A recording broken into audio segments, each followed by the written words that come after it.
Same storm, same canal, 40 acres of dying apple trees on one side of a stone wall, and a hotel lawn wet enough to shine on the other.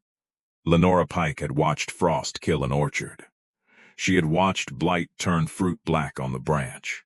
She had watched summer heat burn leaves from the edges inward. But none of those things killed the roots first. This did.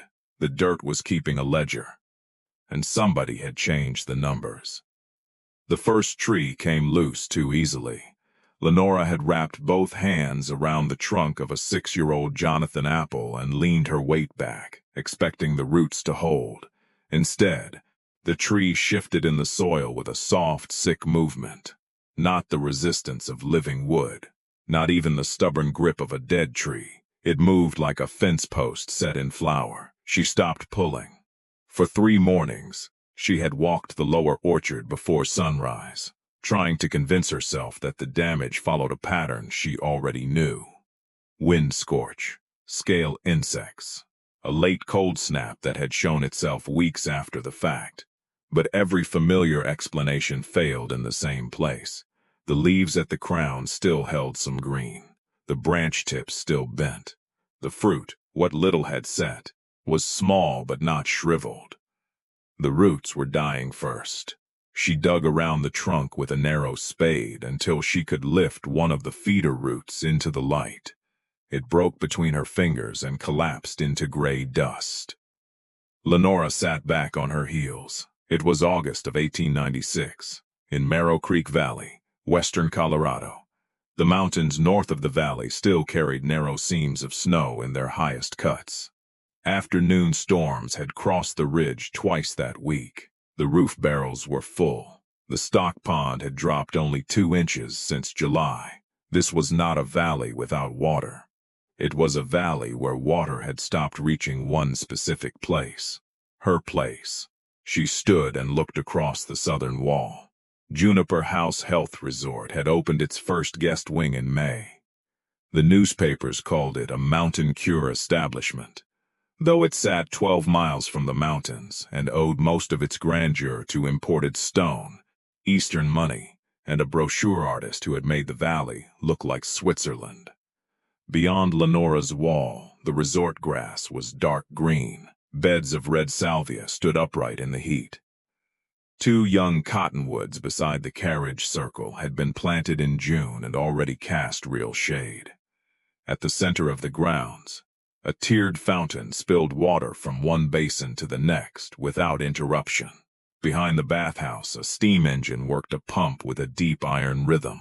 Thump, pause, steady enough to sleep by, if a person could forget what it was moving.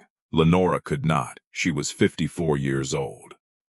She had owned the Pike orchard for 27 of them, first with her husband Thomas, then alone after a logging accident took him in 1887.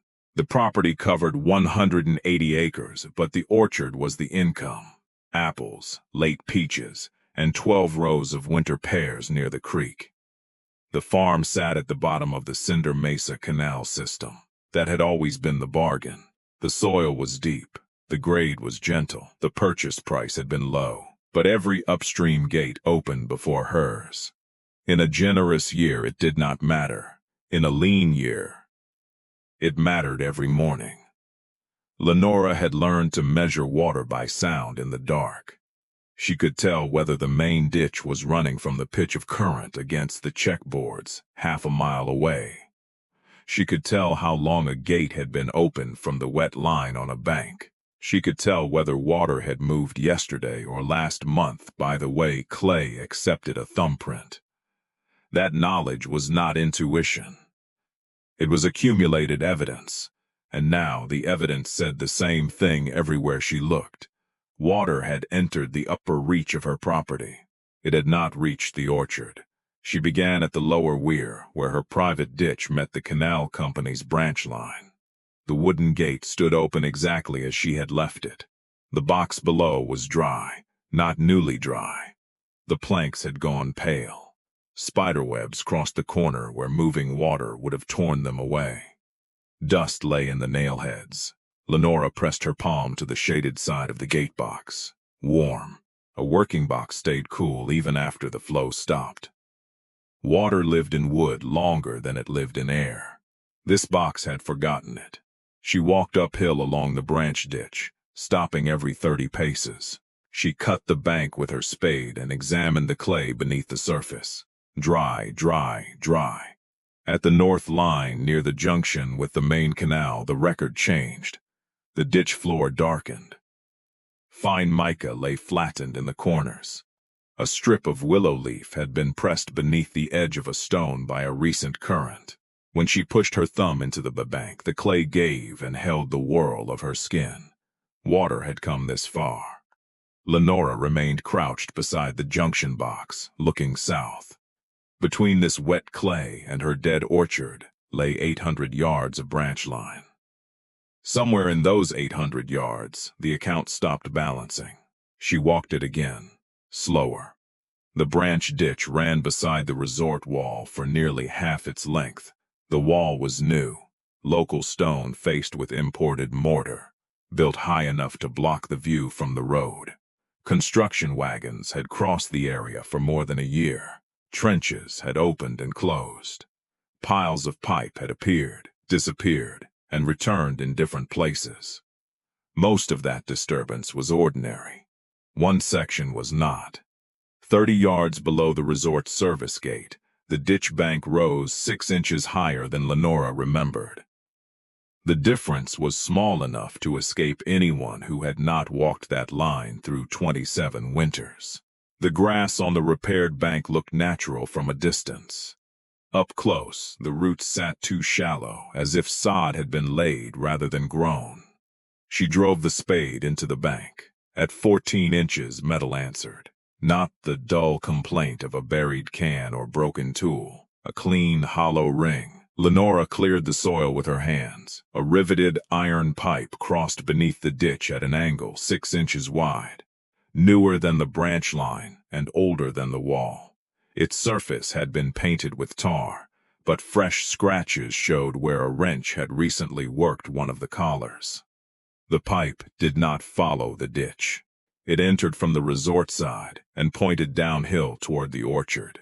For one quick moment, hope rose in her, a hidden feed line, a repair she had not been told about, a way the water had been routed underground. Then she placed her hand against the pipe. It was warm, not sun-warm. The soil above it was cool. The iron itself carried a faint mechanical heat, and beneath her palm she felt a tremor timed to the steam pump behind the bathhouse. Thump. Pause. Thump. Lenora followed the pipe 2 yards farther and uncovered a square inspection collar set below the bank. The bolts were bright where old rust should have covered them. One had been removed and replaced recently. Around the joint, the earth smelled faintly of coal smoke and hot mineral water. The resort pumped its bathing water from a deep sulfur well. Cinder Mesa Canal water came cold from snowmelt. Whatever moved through this iron pipe did not come from the canal. A horse approached along the service road. Lenora covered the collar with loose soil, stood, and rested both hands on the spade handle. Victor Harrow stopped on the other side of the wall opening. He was 48, broad-faced, carefully shaved, and dressed in a linen coat pale enough to advertise that other people handled his dirt. He owned Juniper House with investors in Denver and St. Louis. He also held the largest private note at Marrow Creek Bank, though most people in the valley did not learn that until they missed a payment. He looked at the disturbed bank, then at the spade, then at Lenora. His expression changed only once, and so quickly most people would have missed it. Lenora did not. "Hard season," he said, "for my trees." He glanced toward the orchard. "For many people, your grass seems to have escaped it." Harrow smiled as if she had complimented his groundskeeper. "We planned our water system carefully." Lenora pointed at the buried iron with the toe of her boot. "What does that line carry?" His eyes did not follow her boot. Construction return. She had not called it a line. She had not told him it crossed the ditch. She had not exposed enough of it for a rider at that angle, to see more than a dark curve in the soil. Yet he knew it was a construction line. He knew before looking. Harrow dismounted with the patient manner of a man entering a conversation he believed he already owned. "I have been meaning to speak with you," he said. "The resort still has interest in the Pike acreage. The southern orchard would give us room for cottages. The upper bench would make an excellent carriage trail. The orchard is not for sale. Everything becomes a matter of price once a season turns." He said it gently. That made it worse. Lenora looked at the warm pipe beneath her boot. "Does your price improve when the trees die?" For the first time, the smile left his face, only for a breath. Then it returned, smaller and more careful. "My price reflects conditions as they are." He mounted, touched 2 fingers to the brim of his hat, and rode back through the service gate. Lenora waited until the sound of the horse faded. Then she knelt and uncovered the collar again. On one side, a stamped brass tag had been wired to the iron. "Temporary pressure loop, IST works." Below that, almost hidden under tar, was a date. October 1895. Temporary. The pipe had been in the ground 10 months. The orchard had stopped receiving water 9 weeks ago. Lenora copied the words into the small field notebook she kept in her apron pocket. She measured the pipe with the width of her hand, counted the collar bolts, sketched the direction, and marked the distance from the service gate. Then she covered everything exactly as she had found it. A person who read the ground knew better than to erase the page. The Cinder Mesa Canal office occupied 2 rooms above a blacksmith shop in Marrow Creek. By the time Lenora arrived, the afternoon heat had driven most business from the street. The forge below struck iron in slow, punishing blows. Elias Rusk sat behind the canal ledger. He was 62 and had worked the system since the first diversion dam was built. He had 1 clouded eye, 2 missing fingers on his right hand, and no tolerance for anyone who described water as if it were an opinion. Lenora told him what she had seen. She began with the trees, then the dry lower box, then the wet clay at the north junction, then the buried iron, the warmth, the pump rhythm, and the brass tag. Elias did not interrupt. When she finished, he opened a cabinet and removed the original branch survey. The paper was yellow and split at the folds. Blue pencil marked the main canal. Red ink marked farm branches. Later amendments crowded the margins in black. Elias found the Pike property. His finger followed her branch from the north junction toward the lower weir. Halfway down, it stopped beneath the outline of Juniper House. "There," he said. A dashed line crossed the branch where the bathhouse now stood. "What is it?" "Temporary pressure loop. Approved last fall so Harrow could lay the bathhouse foundation without cutting service below him." Lenora looked at the map, then at Elias. "Below him includes me, and the Mercer hay ground, the Ochoa vegetable lots, the Danner place. 2 smaller turnouts after that. Was the branch restored?" Elias turned the survey over as if the answer might be on the back. Then he pulled a second ledger from the shelf. Every temporary alteration required 3 things before closure: contractor notice, canal inspection, and a gravity test with the downstream gates observed. The contractor notice was present. The canal inspection line was blank. The gravity test line was blank. Elias stared at his own name printed beside the empty signature space. "No one called me. Then the loop is still temporary. On paper." Lenora thought of the pipe trembling in time with the resort pump. "And in the ground." Elias closed the ledger. "We test it." The test was scheduled for Monday at 7 in the morning, with County Water Clerk Harlan Voss present. 4 days away. Lenora should have felt relief. Instead, she remembered Harrow saying construction return before he had looked at the pipe.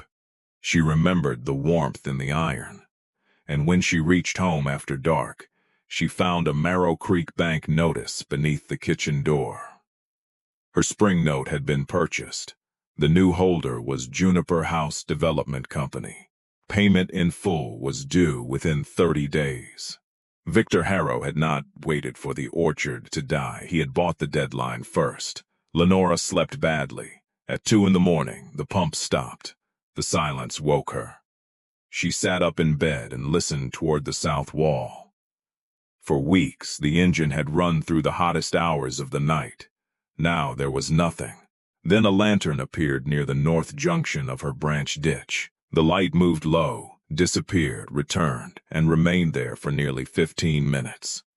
Lenora did not go outside. She wanted to. Every practical instinct in her body pulled her toward her boots. But evidence gathered by a frightened landowner in darkness could be turned into trespass, confusion, or hysteria by noon. So she stayed at the window. She watched the lantern vanish. 11 minutes later, the resort pump began again. Monday morning came clear and cold. Elias opened the main gate at 7. Lenora waited beside her lower weir with Harlan Voss, who carried a brass watch and a county form on a clipboard. Victor Harrow stood near the wall with his attorney Malcolm Creed. At first the ditch remained dry. 1 minute, 3, 5. Lenora felt the hard calm of being proven right. Then, at 7 minutes, water appeared around the bend. It arrived in a smooth silver sheet. No leaves, no silt, no bubbles. No black grit from the old cedar checkboards. No staggered advance across the dry clay. Just a clean, even flow. Too clean. Harlan Voss smiled with the relief of a clerk whose form had become simple. Delivery confirmed. Lenora stepped into the ditch and put her hand in the water. Warm, not hot. Not enough for anyone else to notice without reason. But mountain canal water at 7 in the morning was cold enough to ache in the fingers. This water felt like a wash basin left beside a stove. She lifted her wet hand and smelled it. Sulfur. Faint but unmistakable. The water had not come from Cinder Mesa. It had come from Juniper House. They pumped it from the bathhouse reservoir, she said. Creed gave a small laugh. Mrs. Pike, the county clerk, is watching water enter your gate. This is warm. The sun is up. It has been up 20 minutes. Harlan looked from her to the ditch, uncomfortable now.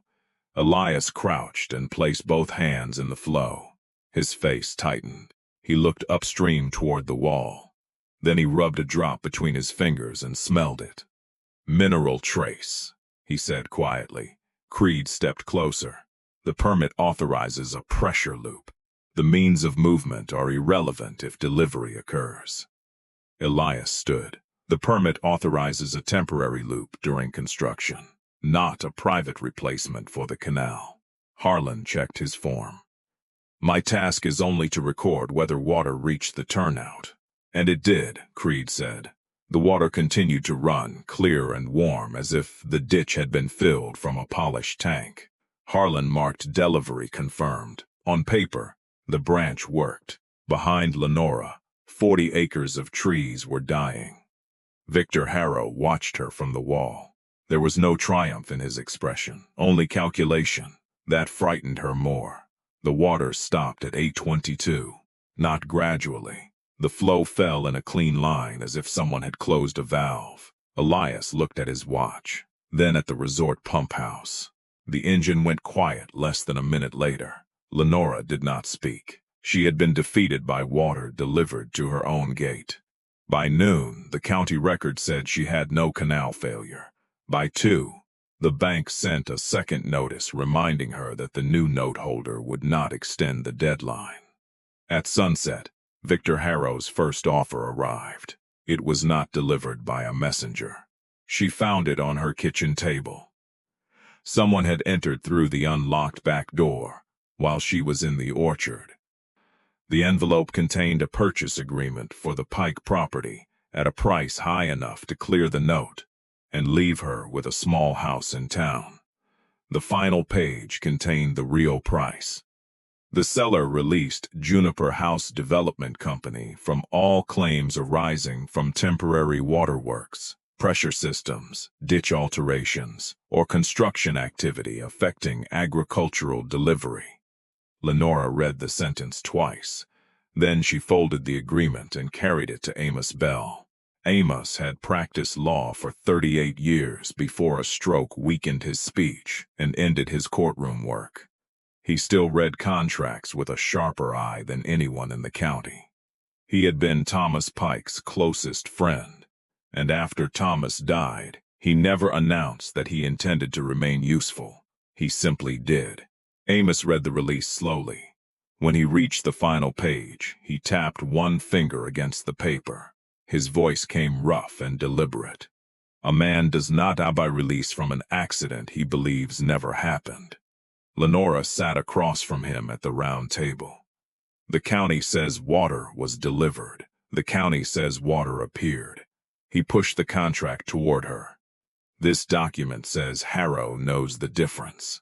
Ames told her to retrieve every county filing tied to the resort's bathhouse, pump house, pressure loop, and canal crossing. Do not look for a confession, he said. Look for a condition that was never completed. Rich men rarely hide the whole act. They hide the unfinished line. The county records room opened at 8. Lenora arrived at 7:55. Juniper House had generated 2 wooden crates of permits, surveys, invoices, boiler certificates, stone contracts, road grades, drainage plans, and architectural revisions. She began with the index: pressure loop, canal crossing, temporary works, bathhouse foundation, downstream delivery. 40 minutes later, she found the revision. It authorized Juniper House to interrupt the Pike branch at 2 construction points, while the bathhouse and service tunnel were built. To preserve delivery below the work zone, the company could install a steam-driven pressure loop using water drawn from the canal above the interruption and return to the branch below it. The conditions were exact. Original branch to be restored before guest operations. Pressure loop to be removed. Independent gravity test required. Canal superintendent acceptance required. No mineral well water to enter agricultural conveyance. No private control valve permitted below the return point. Below those conditions, the contractor had written, "Work complete." The signature line for Elias Rusk was empty. The gravity test date was empty. The pressure loop removal date was empty. Lenora read the page again. Then she found the equipment schedule. 6-inch riveted loop. Steam lift assembly. East service tunnel. Return collar 24 yards above Pike lower reach. Control valve inside mechanical room. The buried iron beside her ditch was not a mystery. It was listed by size, location, and purpose. It was temporary equipment that had never been removed. The clerk made copies after Lenora placed the county seal in front of him and asked whether a public record became private, simply because the wrong person read it. From the county office, she went directly to Amos. He read the permit and placed it beside Harrow's release. "These 2 papers know each other," he said. The permit proved what should have happened. The release proved. Harrow feared someone would ask whether it had. But Amos saw another problem. The approved loop takes canal water from above the construction and returns canal water below it. Lenora nodded. The water Monday was sulfur water. Then the approved system is not the system they operated. That changed the case. A temporary bypass left in place was a violation. A temporary bypass altered to substitute private mineral water during an inspection was deception. And somewhere between the return point and Lenora's orchard, the canal water was still disappearing. The permit explained the warm pipe. It did not explain the dead trees. Not by itself. That was the moment the problem became larger. Not clearer, larger. Elias read the revision that afternoon. When he reached the blank acceptance line, the skin around his good eye tightened. "My name is being used as an absence," he said. He laid the county map beside the original canal survey and aligned the branch. The approved pressure loop crossed the construction zone and returned water above Lenora's lower reach. If the loop had operated as approved, even without restoration, her orchard should still have received water. whenever the main canal ran, unless there was another control point below the return. Lenora opened her field notebook and showed him the sketch of the buried collar. Elias measured the distance against the survey scale.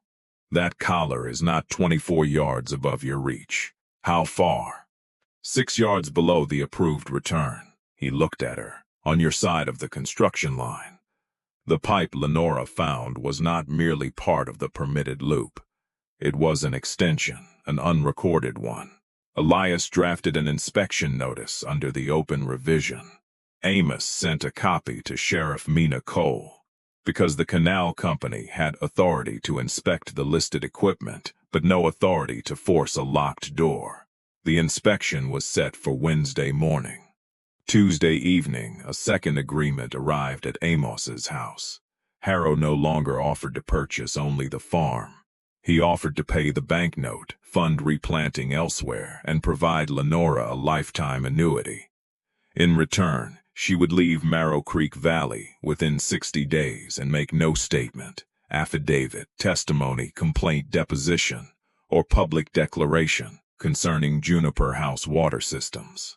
Amos read the clause aloud. Then he removed his spectacles. He knows Wednesday is coming. Lenora looked at the amount. It was more money than the orchard would earn in 10 good years. The trees were dying. The note was due. Winter feed had not been purchased. Her barn roof needed replacing. Her daughter in Pueblo had offered a room, but not a life. One signature would end the danger. It would also turn the water theft into a private bargain. Lenora folded the agreement. No. Amos did not praise her. He did not call her brave. He only placed both Harrow offers in his document box and locked it. Good, he said. Now we prepare for the part where refusing becomes expensive. Wednesday morning, Elias, Sheriff Cole, and Lenora entered Juniper House through the service gate. Victor Harrow waited with Malcolm Creed outside the mechanical room.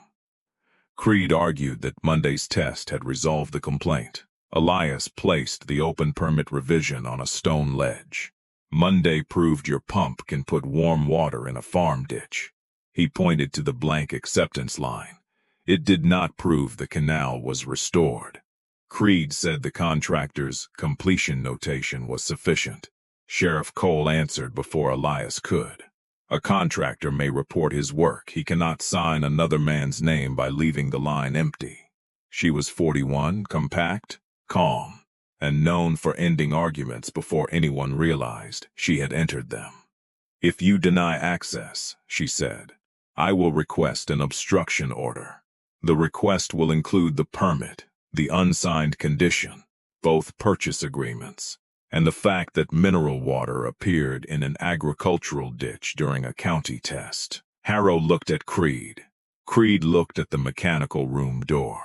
Then Harrow took a key from his pocket. Inside, heat pressed against them. The room smelled of oil, wet iron, coal smoke, and sulfur. Pipes crowded the ceiling. Gauges trembled. A steam engine turned a belt that drove the resort's well pump and the ornamental fountains. Elias followed the equipment schedule. The approved pressure loop entered through the north wall. Its original intake from the canal had been capped. A newer connection tied the loop to the mineral water storage tank. That explained Monday. The loop had not carried canal water around the interruption. It had carried resort water into the ditch whenever Harrow wanted the ditch to look alive. Beside the valve assembly hung a narrow ledger in a wood case. The pump operator reached toward it. Sheriff Cole placed one hand on the case first. Leave it. Elias opened the ledger. Entries began the previous October. During construction, the pressure loop ran every day. Then guest operations began in May. The entries stopped. For 9 weeks, the exact period in which Lenora's orchard had declined, the loop did not run once. One final entry appeared after the blank stretch. Monday, start 6:52 a.m. Mineral tank feed, county delivery observation. Stop 8:21 a.m. No one spoke. The engine belt hissed over its wheel. Creed recovered first. He proposed a permanent arrangement. Juniper House would operate the pressure loop on a fixed schedule. A meter could be installed. A bond could guarantee maintenance. Downstream farms would receive documented quantities. The resort would pay for oversight. It sounded practical. It sounded generous. It almost sounded like a solution. Elias closed the ledger. A public ditch controlled by your valve is not a public ditch. Creed began to answer. Elias did not raise his voice. If your boiler fails, 5 farms lose water. If your operator is sick, 5 farms lose water. If Mr. Harrow dislikes a neighbor, 5 farms lose water. If the hotel needs more for baths, 5 farms wait. He placed the open permit on the valve housing. That is not delivery by right. That is delivery by permission. The room went still. Elias read the conditions one by one. Restore the branch. Remove the pressure loop. Conduct an independent gravity test. Obtain canal acceptance. Those conditions are not negotiable, he said. They are the bargain that allowed this building to stand over the ditch. Harrow looked past him at Lenora. For the first time, she saw anger. Not loud anger. The colder kind.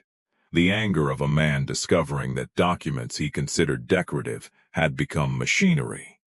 Then Elias asked for the construction survey. The resort engineer unrolled it on a workbench. The original branch ran beneath the East Service Tunnel, under the bathhouse changing rooms, across the tiled warm water gallery, and beneath the lower edge of the grand plunge pool. The line was straight. Buildings were not.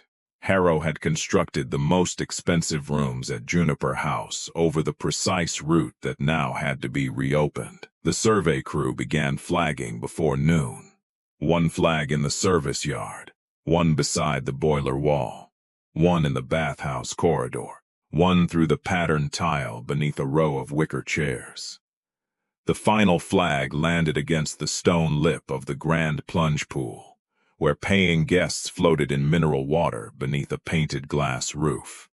Victor Harrow stood at the gallery entrance and watched the red cloth tremble on its wire marker. The resort's opening season was at full capacity. The branch restoration would close the bathhouse. The bathhouse was the business. For the first time, the cost of stealing the water rose above the value of the water itself. That afternoon, Harrow filed for delay. He argued that immediate excavation would endanger guests, destroy private property, and damage the valley's newest employer.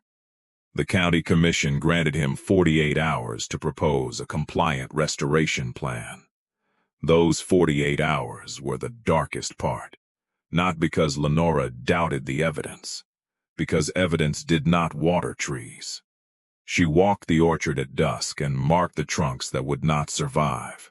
73 apples, 19 peaches, 8 pears. The count was worse than she had allowed herself to believe. At the kitchen table, she added the lost crop, the replanting cost, the years before new trees would bear, the bank interest, winter feed, roof repairs, and taxes. The arithmetic did not bend simply because she was right. Harrow could delay. He could appeal. He could pay lawyers longer than she could feed horses. The county could admire the evidence and still move at the speed of paper. Outside, the resort pump had been sealed. For the first time all summer, the valley was quiet. Lenora had hated the engine when it ran. Now its silence frightened her. The branch was still blocked. The pressure loop was off. No water moved anywhere below Juniper House. The other downstream farmers came to her kitchen after dark. Rafael Ochoa brought his account book. Mary Mercer brought samples of hay cuttings from June and August. The Danners brought photographs of their shrinking stock pond taken by a traveling photographer. Their losses were smaller than Lenora's. Together, they were harder to dismiss. Amos organized the evidence by date, not by emotion. Main canal delivery records, downstream gate failures, pump log silence, Monday's mineral water test, the 2 purchase agreements, the unclosed permit, the unauthorized connection. Sheriff Cole added a sworn statement from the pump operator, who admitted Harrow had ordered the mineral tank opened for the county observation. The operator did not say Harrow ordered the canal blocked. He did not need to. The system said enough. At midnight, Amos set down his pen. The county may still delay, Lenora said. Yes, Harrow may still win time. Yes. She looked at the stacks of paper. Then what changes tomorrow? Amos rested his hand on the original survey. Tomorrow they stop deciding whether something happened. He tapped the line beneath Juniper House. They decide who pays to undo it. Harrow's proposed plan arrived at 9 the next morning. It offered restoration in stages over 6 months, performed by his contractors, with temporary pumped delivery during the work. In exchange, all crop claims would be capped and the canal company would accept Juniper House's permanent easement over the altered section. It was the same theft in slower language. Elias rejected it in one paragraph. At noon, the county engineer issued an emergency compliance order. The canal company could enter, excavate, restore the original branch, and charge every dollar to Juniper House. The bathhouse closed at 1. Guests were moved to the north wing. By 3, workmen had lifted the first tile. The excavation began at the grand plunge pool. Beneath stone, mortar, sand, and compacted fill, they found the original branch line. It had been cut cleanly at both ends. Each end was sealed with hydraulic cement. Between them lay the pressure loop return. That matched the approved revision. Then Elias ordered the crew to continue downhill. 6 yards below the approved return, beneath the resort wall, they found a second chamber. It appeared on no plan. Inside it, a cast-iron slide gate blocked the branch completely. A side pipe diverted the water into Juniper House's ornamental reservoir. The gate could be raised or lowered from a rod hidden inside the wall's service column. No steam engine was required. No operator was required. Gravity itself had been turned. Whenever canal water reached the resort, the hidden gate sent it sideways into the lawns, fountains, laundry tanks, and bathhouse cistern. Nothing continued to Lenora's orchard. The pressure loop had never been the real theft. It was the disguise. The hidden gate was the mechanism. Elias stood inside the excavation with mud to his knees and looked at the rod disappearing into the wall. This was installed after the permitted work, he said. The fittings were salvage iron. The mortar mix differed from the bathhouse contract. Tool marks crossed the manufacturer's stamp. A section of the stone service column had been built around the operating rod. Someone had planned access. Someone intended the gate to remain. The county engineer measured everything. Sheriff Cole photographed the chamber with a plate camera.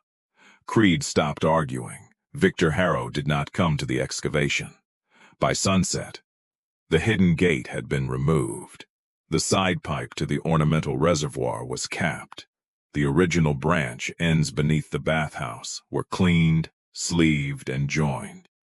The crew worked through the night under lanterns because the county order required water below Juniper House before another day of heat. Lenora waited at her lower weir near dawn. No county clerk stood beside her. No lawyer leaned against the wall. No warm mineral water waited in a tank. Only Elias at the upper gate, the crew along the open trench, and 5 farm families spread down the branch. At 5:40, Elias blew one long note on his brass whistle. The main gate opened. Lenora watched the dry bend above her orchard. Nothing came. 1 minute, 2, 3. The waiting stretched past Monday 7 minutes. Doubt entered quietly. Maybe the old branch had collapsed below the wall. Maybe roots had broken the clay lining. Maybe the hidden gate was only one obstruction among several.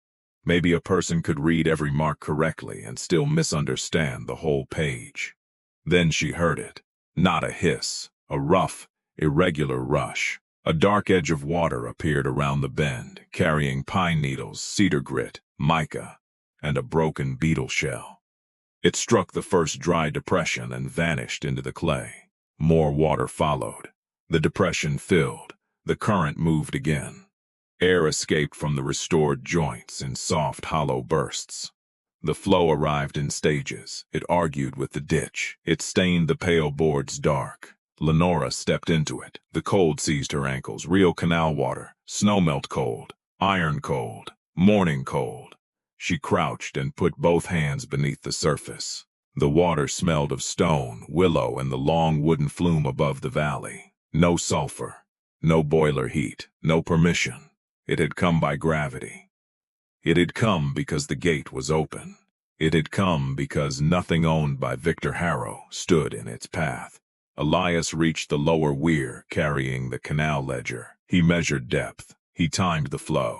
He checked the 5 turnouts below. Then he returned to Lenora and wrote across the open revision.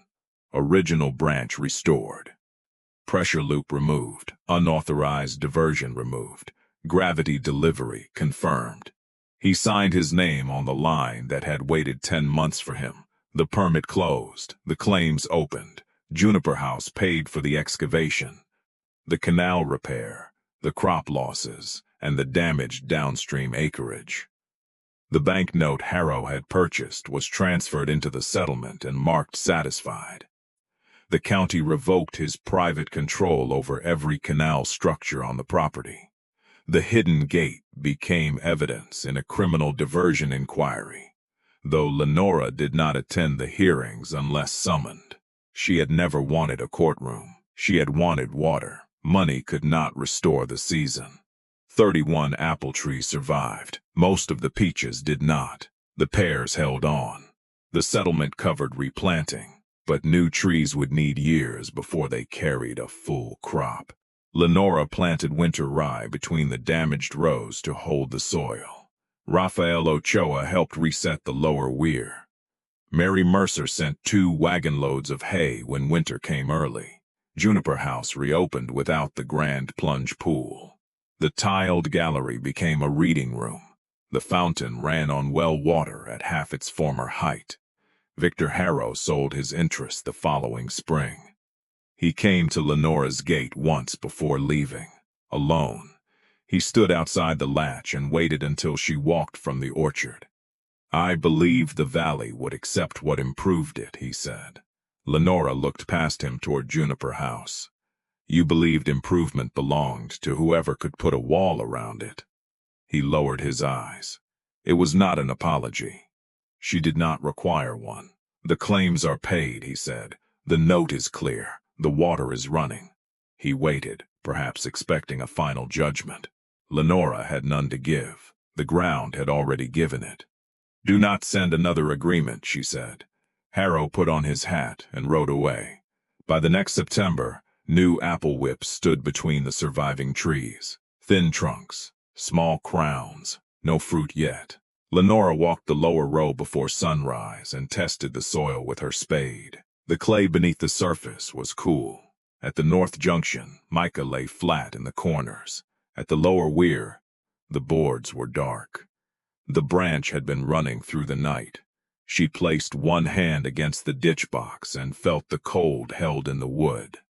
Then she opened her field notebook. On the first page was the sketch of the warm iron pipe, the brass tag, the collar bolts, the distance from the service gate. On the last page, she wrote the season's first measured flow, 3 1/4 inches at dawn. She closed the book. The valley had kept the first ledger in dirt. The water signed the last line.